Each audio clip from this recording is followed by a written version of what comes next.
Thanks for joining us at Right On Replicas, where we're proud to bring you the best scale model kit reviews on the planet. This review is brought to you in part by Dean's Hobby Stop in Owasso, Michigan. Dean's has one of the Midwest's largest selections of used kits at great prices. They also feature new kits and supplies as well. Call Dean's to get their mail order list featuring hundreds of vintage kits, or check their website for great deals on both new and classic models. This review covers the Mooneyes Dragster. It's a 125 kit from Atlantis, H1223.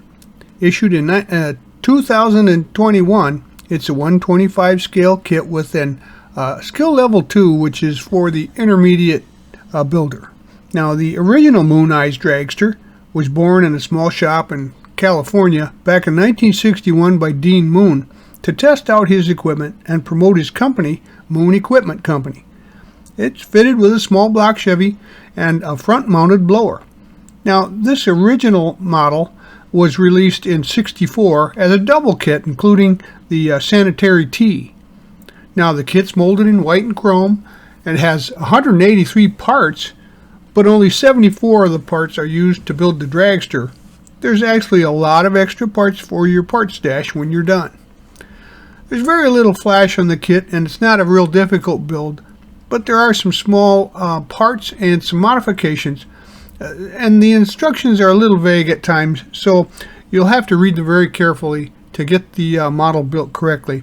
That's mostly why it's a level 2.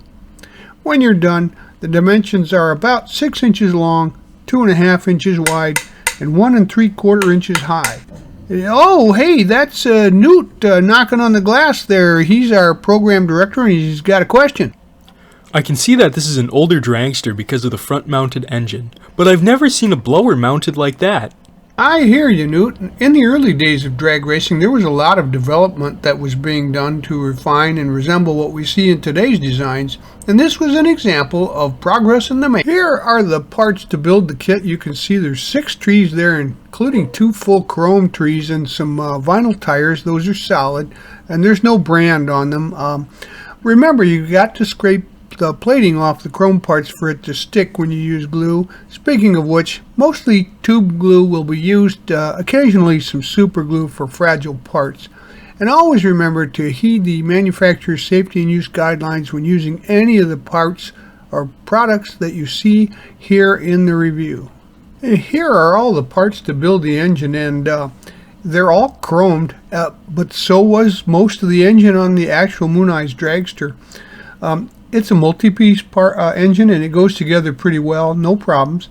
But the blocks and the heads, they were painted yellow to match the bodywork and the chassis. And the fuel injector should be a magnesium color. The ends of the blower tubes should be flat black. And now you can scrape the chrome plating off the contact points and put the headers together. They're a 3-piece unit, so assemble the header tubes and the manifold there, and set those aside to dry. I decided to use a few aftermarket parts for this nice little dragster to enhance the look, and you see here a Cirillo style distributor from ProTech to replace, as you see here on the right, the Vertex style that was in the kit. It's got a lot more detail, so it makes it much more interesting.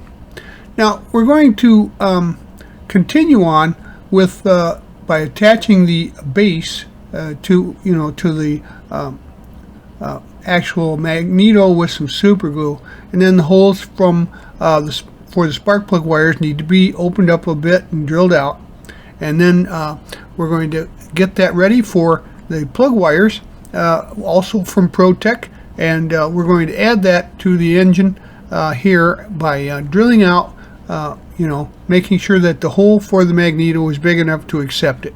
So follow the instructions and assemble the engine. It goes together fairly well. All the parts fit. Just remember to scrape that chrome. And note the blower in front. It's the old Potvin style, and it's driven by the crankshaft, not a belt as you normally see on modern engines. You got a view of the engine from the front end here. As you can see, the yellow on the block and head stands out, as well as those bright spark plug wires from ProTech and the Magneto up there. Now these are run, of course, into holes that you drill into the cylinder heads up there underneath those exhaust manifolds. And so here are the front wheels. They're a bicycle type, and they're pretty nicely done, nicely detailed. And go ahead and clean those up off the sprues, any attachment points that you see there, and we'll assemble those. And remember to offset the spokes from each other, and watch for a locating pin and hole on the insides of the wheel halves. Now these are faint, but they'll get the spokes lined up properly. And after gluing the wheel halves together, slip the tire over the rim. Now you see the parts for the front axle, and note the red highlighted tabs there. They get removed, and this is covered in the instructions in step 2. And all of these parts should be painted with some chrome paint, because they should have been chrome plated, but they weren't. Now you see here the inner and outer wheel halves for the rear wheels up at the top there. Now scrape the chrome off where they mate, and then you'll have to push those in from each side of the tire to assemble those, because the tires are solid. And here are the pieces that you'll need to get out of the kit for the rear axle assembly.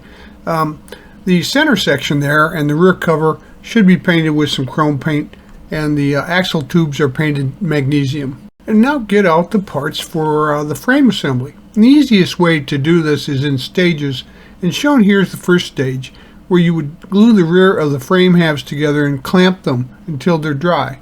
Now it's a multi-piece chassis, but it's not too difficult when glued in steps, and care is taken to make sure that everything is level and square. Now you can do that by putting on something flat or using some graph paper to make sure that everything stays in alignment.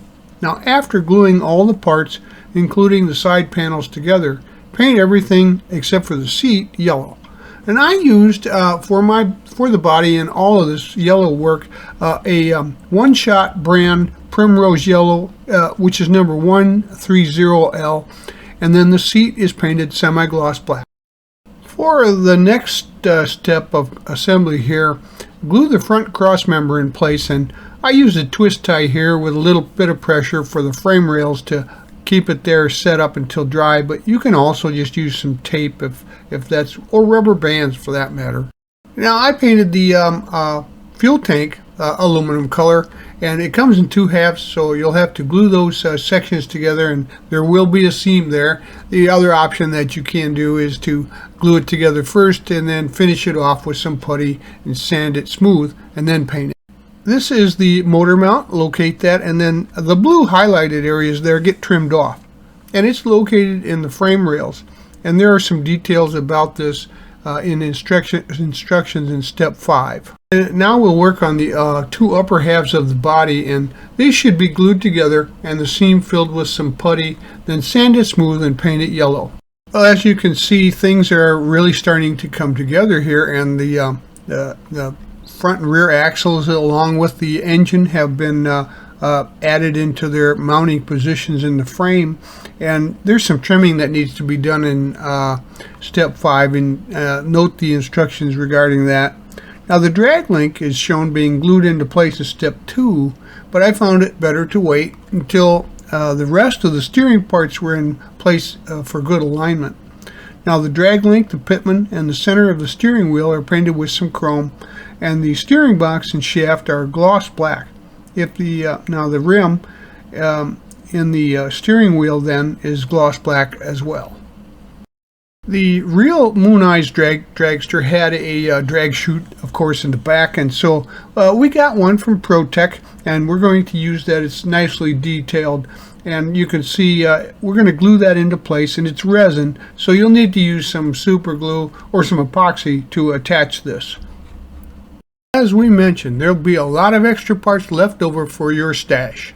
Well, this great little dragster, it goes together well. It needs a little of attention, by recreating some of the chrome pieces that weren't plated. But overall, it assembles well, and if you add a few of these special aftermarket parts, it really sets it off. Now, this harkens back to, some of the early days of drag racing when things were being invented. As you notice, of course, it's got a front engine and a front blower setup. So you can see that this is back in the experimentation days. But all in all, you put this model together, it looks just great. And if I were you, I'd buy one and put it on my shelf. Well, we hope you like this premium step-by-step model kit review, and so that you don't miss any more, please subscribe to our YouTube channel by clicking on the icon in the lower right of any of our reviews, and you can find us on Facebook or our website, rightonreplicas.com. Thanks.